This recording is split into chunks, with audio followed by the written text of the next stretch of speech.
Before we continue, would you like some tea, Georgiana? Yes, please. Mind if I help myself?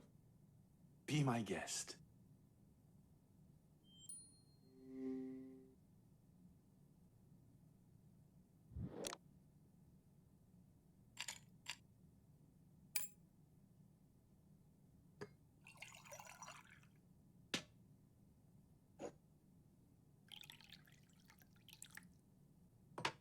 Now let's give it a stir.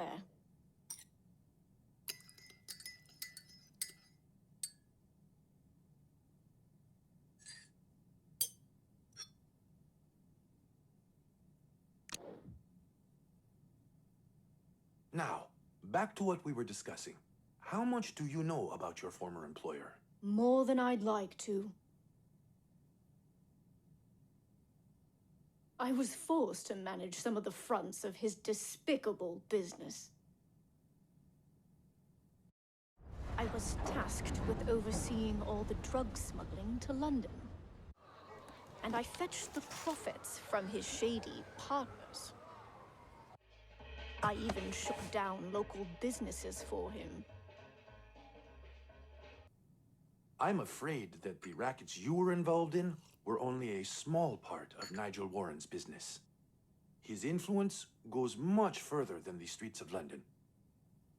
That makes sense. That wretch had secrets he wouldn't share with his own shadow.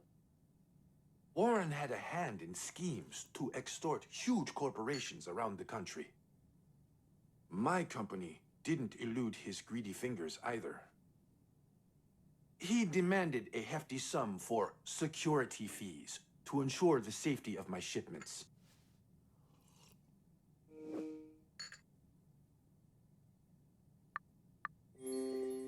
And did you give in to his offer?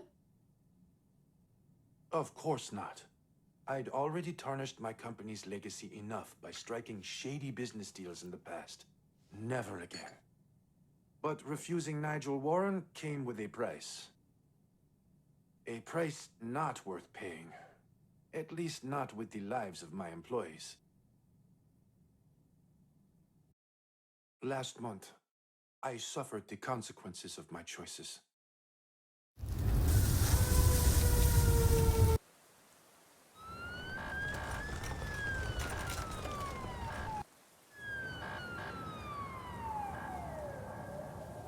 The drivers who were killed were called Rob Mitchell and David Charles.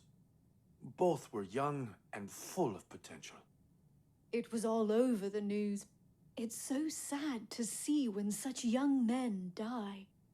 The police concluded their deaths were an accident. I couldn't believe that. When Nigel is involved, cases don't stay open for long. The police have been in his pocket for years. Since no one would lift a finger against him, I decided to bring Warren to justice on my own. I had to hit him where it hurt most.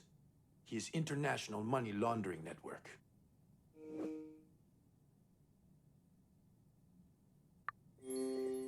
Weren't you worried that Nigel might retaliate? I admit, I was concerned for the safety of the rest of my employees. But I'd never have forgiven myself for letting Rob's and David's murders go unpunished. So, you took the law into your own hands? I confronted the businessmen Warren was laundering money for and threatened to expose their operations. The fact that you're still breathing is nothing short of astonishing, Mr. Navarro. You don't mess with that kind of people without consequences. In case something happened to me, I had loyal employees who were ready to publish the evidence. I, however, was willing not to leak my findings, on one condition. Nigel Warren had to confess to murdering my employees in public. How his clientele would make that happen was left up to them. I doubt anyone can convince Nigel to do that. Convince him? Perhaps not. But coercing him, on the other hand. Are you suggesting those people would have gone after Nigel's head if he'd refused? That would have been the most logical outcome.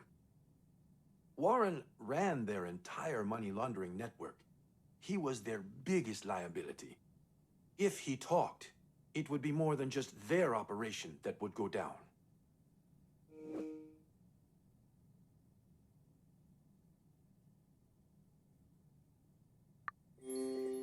Sounds like you extorted Nigel's clients. There's no doubt he deserved it. But I would never have expected that from a respectable citizen like you.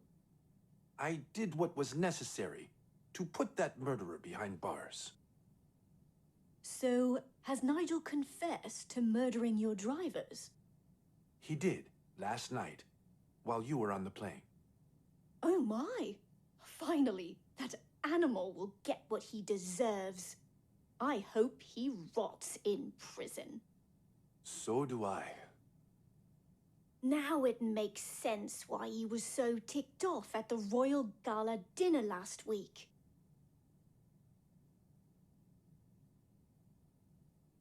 I met Warren that night to talk about his client's demands. You should listen to your clientele, Nigel.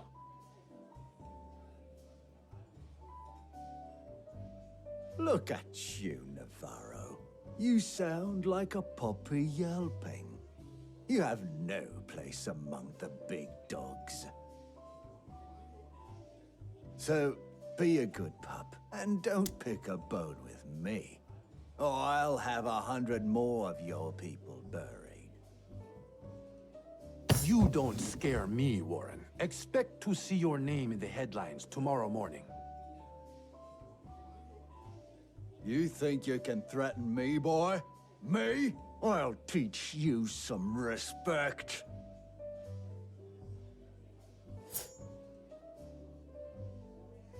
Pull yourself together, you savage.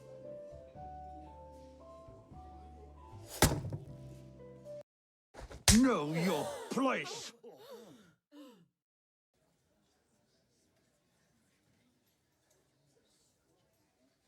Go ahead.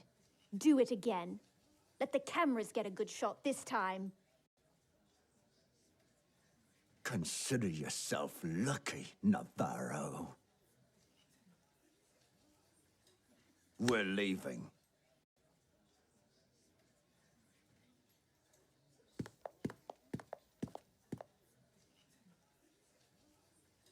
After that night, I couldn't allow myself to leave you at his mercy. I pushed Warren's clientele not just to draw a confession out of him, but also to secure your immediate release. It didn't take him long to come knocking at my door. In return for my silence, he confessed and set you free. So that's why he let me go after so long. It was a relief when Nigel said I was officially out of the family business. Family?